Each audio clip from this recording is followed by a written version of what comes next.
Rafael Silva do canal Amigos da Reciclagem. Aos que já me conhecem, um forte abraço.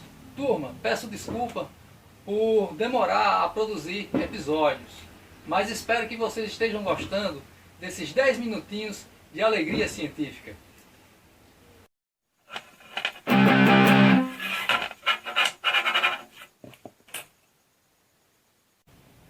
No episódio de hoje, continuaremos o resumo de capacitores. No quadro Projetos Práticos, estarei dando a vocês uma pasta condutiva muito útil para desenhos de circuitos descartáveis. E estarei mostrando um protótipo de protoboard, ao qual chamo Paintboard, onde vou explorar a pasta condutiva. Conto com vocês para achar a melhor fórmula. E espero que se divirtam um pouco com o quadro Teoricamente. Para entender os tipos de capacitores e seus objetivos, devemos compreender como a capacitância, carga e diferença de potencial influenciarão na finalidade do circuito. Para isso, devemos analisar a razão matemática da estrutura que constitui o capacitor e como a matéria e forma geométrica definem os valores de capacitância, carga e diferença de potencial. A capacidade que um corpo tem de armazenar cargas elétricas sob diferença de potencial é definida como capacitância em um capacitor. E a capacitância em um capacitor depende da forma geométrica das partes do capacitor e da permissividade do meio que isola as placas sob diferença de potencial. Capacitância é igual à permissividade do meio multiplicado pela área das placas sob diferença de potencial dividido pela distância entre as placas. A constante de permissividade do meio é obtida pelo produto entre a constante dielétrica e a constante de permissividade do vácuo.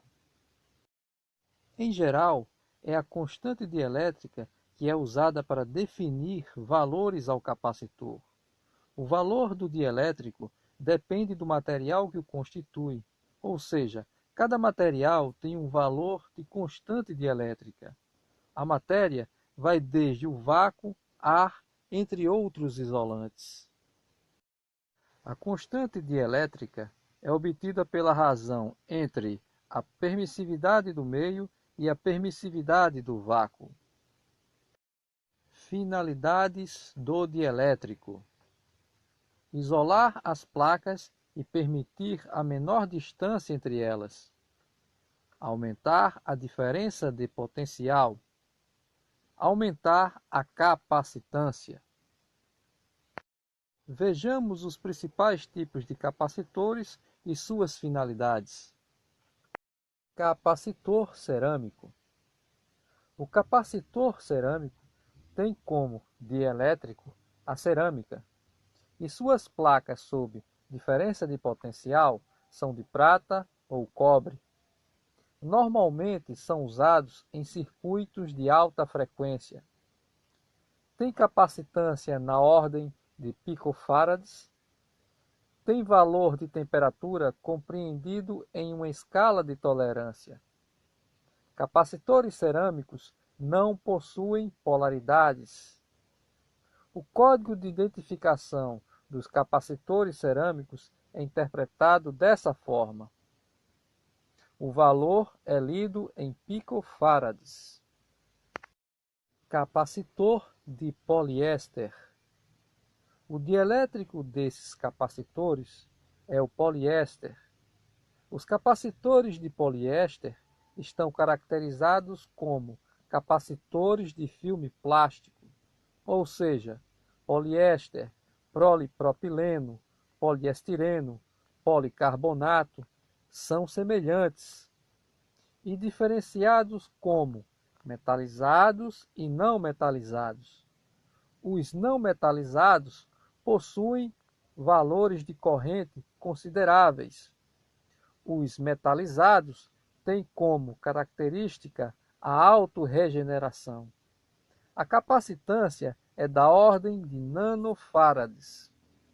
O código de identificação nos capacitores de filme plástico se divide entre leitura direta dos valores impressos e leitura por código de cores.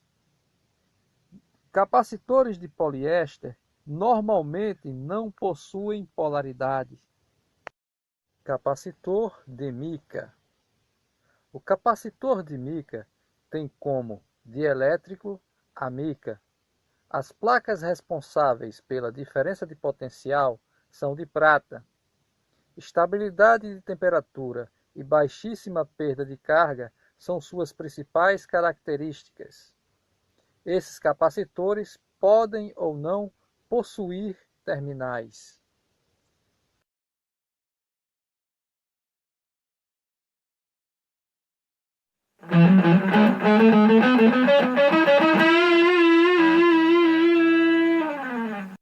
Para fazer a pasta condutiva, precisaremos de 50 gramas de sabão em pedra, 10 gramas de carvão em pó, uma pitada de sal, 300 ml de água, uma xícara para servir de recipiente para mistura, garfo e colher.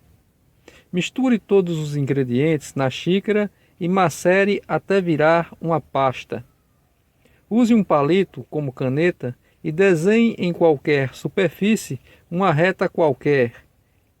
Use o multímetro para ver a condutividade. A pasta condutiva não teria lógica sem um ambiente de trabalho. Para isso, idealizei uma ferramenta ao qual chamei de Paintboard. Muito fácil de ser feita. Basta organizar rebites em forma de quadrante. Feito o quadrante de rebites, podemos desenhar o circuito com a pasta condutiva e encaixar os componentes nos orifícios dos rebites e alimentar o circuito de teste.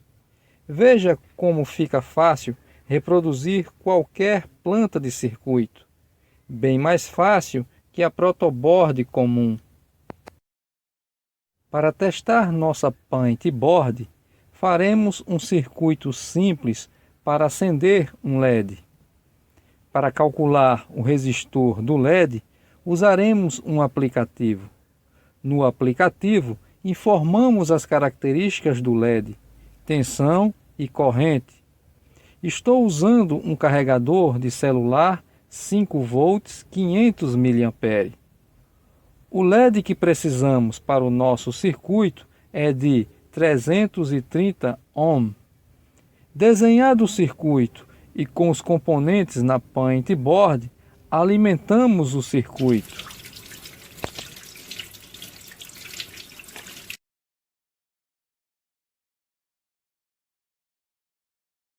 Na pasta condutiva, podemos substituir a água por cola branca.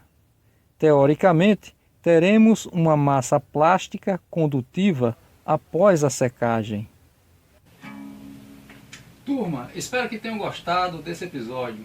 É muito conteúdo para pouco tempo. E eu não quero deixar vocês enfadados com o meu canal. São apenas 10 minutinhos de alegria. Não deixem de postar suas críticas. E até a próxima. Turma!